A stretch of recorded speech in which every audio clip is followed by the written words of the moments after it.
I wanted to get back to you guys were saying you have more time to prep for the planning. So Kyle and I haven't we are obviously we're on the tail end of the whole saving rate. We're on the one side of like, hey, we're checking this out. This is super cool. But why don't you guys walk us through like what the havoc and the chaos you had to plan the saving rate, and maybe for those people who don't know what saving rate is, can you just kind of touch on what saving rate actually is?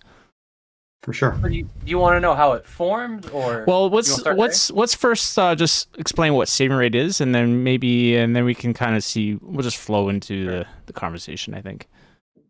So saving rate is the answer to the question I had of how to, what saving rate is really tied to how the idea came about. But it is a way to grow communities together on Twitch. And exposure to small to medium streamers, and just community building. Like that's what it is at its core. Bogle can talk about the charity part. Yeah. So how it started, I mean, it started with you, right? You had that idea. You had that idea of, I want to do a community thing. Artyom takes one of his many famous showers, with which out of the shower pops out an amazing idea. And generally that means like a lot of work for the rest of us, but also so much satisfaction. And, I want him to be clean in general, but the fact that he also has these amazing ideas is also very useful. So it means I was in there for at least 45 minutes. Just saying. Fuck yeah. So that's where that comment comes from. I remember you were talking about it, Artyom. You were saying like, Bearded Bogle's gonna just hate me having an extra long shower today. Yeah. Yep. I always say it means more work for me, but I love it.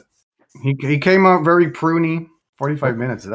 That's impressive. I generally, this is a unnecessary tangent. I generally take a very long showers, but 45 minutes is impressive. So yeah, I think how it. Yeah, I mean, I used to have hair like that, and I completely understand. So as far as I remember, you talked about that, and a lot of people, including myself, were already very excited. And I think you put out the call for like, hey, if we're doing this, who wants to help me out with stuff? Right? And I think I don't remember which two things, but you said I want someone for this and I want someone for that. And I went, hey, can I do both of those things?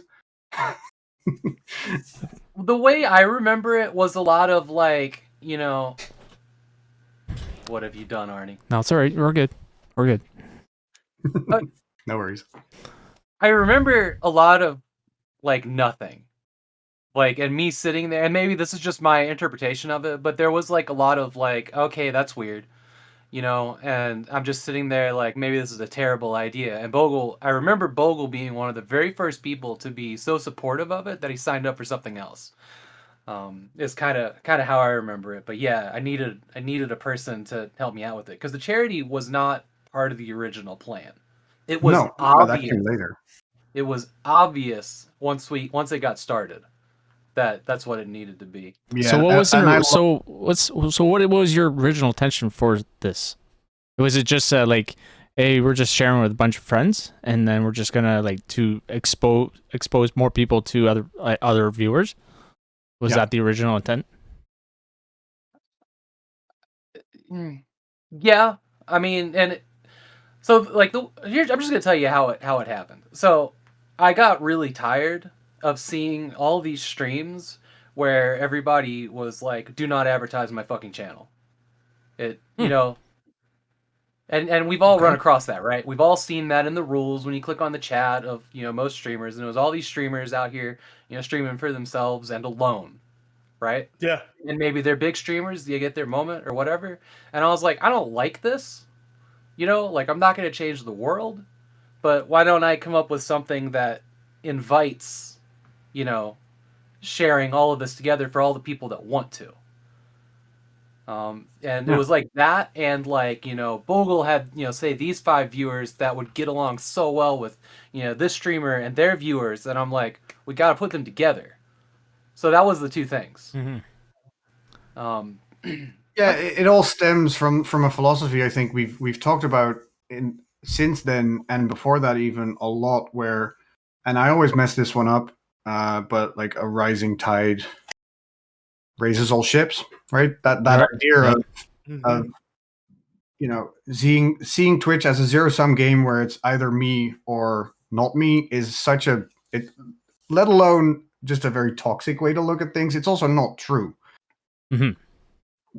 Joining communities or creating a bigger community of smaller communities, or however you want to call it, helps everyone involved.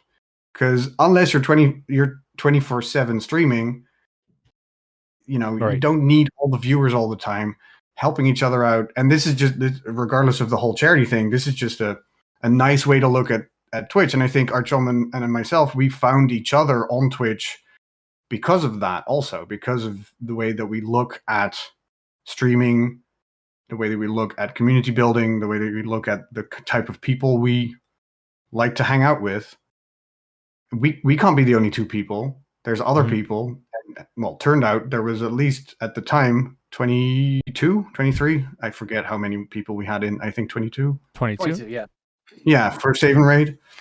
So regardless of the charity thing, this is already an amazing idea. This is exactly, you know, I read Artyom talking about this in his Discord, and I'm exactly like, yes, I'm on board. It was very fitting that Bogle was the first person to like fully commit to it and wasn't a maybe, because Bogle's the first, like, you know, when I was really started paying attention to streamers and Twitch, he's the first person I saw on Twitch promote somebody else's channel. You know, as I started to find like the little channels where I, you know, felt at home. So I love that. That's the first time I've heard that. I've heard it a couple times, but I haven't been exposed to that isolation myself. But all 3 of you have experienced that. So maybe it's just because the community I'm in is the people that are actually sharing each other's, you know, channels and stuff, and, you know, trying to, you know, elevate each other to a better stream. So I was shocked when I first heard that. Like, don't share my channel. I'm like, really? Or, you know, I just seemed weird and foreign to me. So yeah, because you know, I'm not gonna say who it was. No, that's fine. Before, but I'm not gonna say who the streamer was. But I got my ass chewed by one of the bigger streamers on Twitch, and like it was you know, right when I was getting excited about December and playing DOS games for a month. This was last year. And I got lit up, and I felt like shit. I was like, I have fucked up, you know, like I couldn't sleep. It sucked. And that was like the actual reason in the shower. I'm like, how do I be better on Twitch than that? Because I don't want people to feel like shit around me, and I want to have a place where people can promote their stuff. Yeah, of course. Because I mean that left a fucking mark on me. It was terrible. And that I've not had that happen to me, but I can imagine that's not fun. You don't want that. You know, the thing that was like, it wasn't that I was like, oh, you know, I'm gonna go on so and so's channel and talk about my stuff. It's we were talking about one of the games that I was excited about, and my exact words were, this is all like coming full circle right now. Was Anvil of Dawn? That's on my December schedule. That's all I said. I didn't say on my stream. I didn't say anything else, but I got my ass chewed. Jesus. Like, yeah. Didn't want to go back to that channel ever. Yeah. It's not welcoming. It was embarrassing. Like, I'd been sitting there having a couple beers, so, you know, maybe I wouldn't have done it. And I never looked at it as self-promotion, but as soon as it was like, you know, don't self-promote for like 15-minute tangent. Fuck, I felt so bad. I understand the thought behind it, and there are certain things that I also don't super appreciate, right? If I don't know you and you come into chat and all you talk about is, hey, I'm going to do this now, follow me or whatever. I would never talk about it for 15 minutes, but I wouldn't be happy about it. It's like, okay, that's a little rude. Yeah, but that's not what you did, right? Like there's nuance there.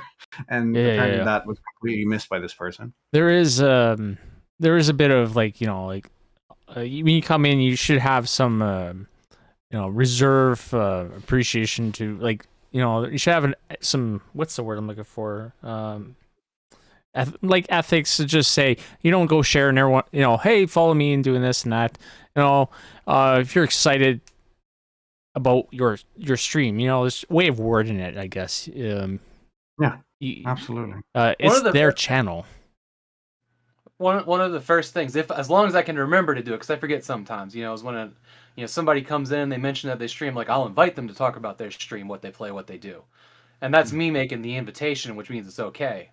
Yeah, but you're a rarity, right? Some people like to have that me. Like this is my channel. This is about me. I think I think it's a symptom of being like if you're on Twitch and it's going well, and you're not a big streamer, but you're also not streaming for I don't know just your gran and her dog showing up. Like you're starting to make it basically because really big streamers should be, and I say should, I'm not sure if that's always true, but really successful people should be confident enough in their success that none of that is going to bother them. Small people are not going to be bothered by it because they know they're small. There's this middle ground of people like they're moving up in the world. They're very excited about that. And suddenly they feel that whatever else happens is a deterrent to them actually making it because they're so close. And that's what I'm. Competition. Yeah, exactly. And it's like, gotcha. I don't know. It's a very I don't know toxic behavior of that idea of okay, it's me right now, and that's all I need because it's also not going to work, right? Yeah, it's going to deter people, right? Like Haggard Haggard actually said he chatted there. He had kind of the same thing. He mentioned it about the saving rate, and then like he got basically chewed out. That's like a separate level of fucked up because being upset that someone mentions a charity is a whole like it's I guess it's just weird, eh? So I didn't realize because you've talked about that before, Haggard. I guess I didn't connect in my head that you were talking about save and raid. When that happens, that part didn't register for me. Yeah. So so basically, from what I understand, is Save and Raid wasn't originally a charity, and it was mainly just a way for small streamers to gather forces in a sense to elevate themselves with a larger crowd, and it just kind of spun into a charity function. Yes, I think Artyom came up with the idea originally to like it makes sense, right? Like you're doing a thing, you're having an event. What else can we do with that? Mm-hmm. We have people watching. We're bringing people together. Let's raise money for a good cause. And I think you asked me, like, can you look into how that works and what charity should we pick, right? And I think I came up with a few suggestions and we mulled them over. We talked about it and eventually came up with this idea of like, okay, what is very important to the both of us? What do we know is very important to a lot of people we know? I talk a lot about mental health on my stream. You are very familiar with that whole world as well. So we basically just ended up on suicide prevention as yes, this is a big thing. We need to find a charity that works for us. Mm-hmm. Yeah, because the ones we started out with were like, the usual suspects, the ones that absolutely goes to, and there's nothing wrong with that. Because finding a charity was hard work. That's why I gave it to Bogle. I think I remember that it was like, I made the announcement, but it wasn't even like 2 to 5 days before we, decided to put a charity on it. Like it was really quick. It wasn't like that was a last minute thing. No. I think it was important though. It was almost last minute when we found the right one. Yes. Yeah, that took a while. Yeah. And in the end it really worked. I think we took a big gamble on it. Like we went into Save and started contacting them not knowing if that was going to be anything. Like I was very not hesitant but at least very careful in like this is what we're doing. Would you like to be involved? And could you promote it? I was basically talking to Save just to make them promote it. the fact that they then wanted to be involved was not even on my radar, really, because I was just kind of like, they probably have better things to do. And also, this is very short notice. We ended up on Save for a variety of reasons. I looked into it. I didn't know about them beforehand. They are they're based in the US. They don't only do stuff in the US, but they're, a US charity. I'm not from the US, so I didn't know them before the researching them. It seems like all of the suicide prevention stuff is usually national. Yes. So finding something that covered the entire globe, it just doesn't exist. No, exactly. And that makes complete sense too, right? And what we found out about Dr. Dan Reidenberg when we talked to him during the event was that he wrote the books that most of them go by. Like he wrote the rule set on how to talk about it. So this one feels right now. There's other things we could do, like to write "Love on Her Arms," which I think is only U.S. Like I have a contact with them now, but I feel very strongly about Save. It also just, and I like that as sort of how neatly that works. It's not a criterion, but the fact that they're called Save and we were already called Save and Raid, I like that. It worked really well. It worked really well, and I think it was a really good idea that for you guys to attach such a charity like this to such an event, and I think that drove the success. In all honesty, in my opinion, because there's a lot of people that can relate, right? And you're telling a story. You guys were telling a story through 24 people throughout 24 hours. People were, obviously, that joined either saw the how important this could be through you guys, and also some of them had also some personal experiences with mental health and stuff that they wanted to assist in such an event. I knew that I was glued to the to the monitor, and I was like, hey Kyle, you gotta check this out.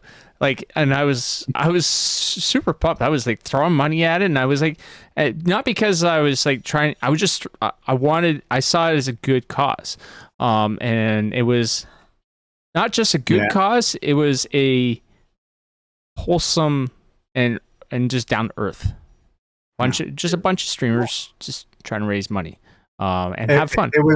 It was great because it was so many different people. There were people in there that live and breathe Doom, as it were, and live and breathe that era of gaming.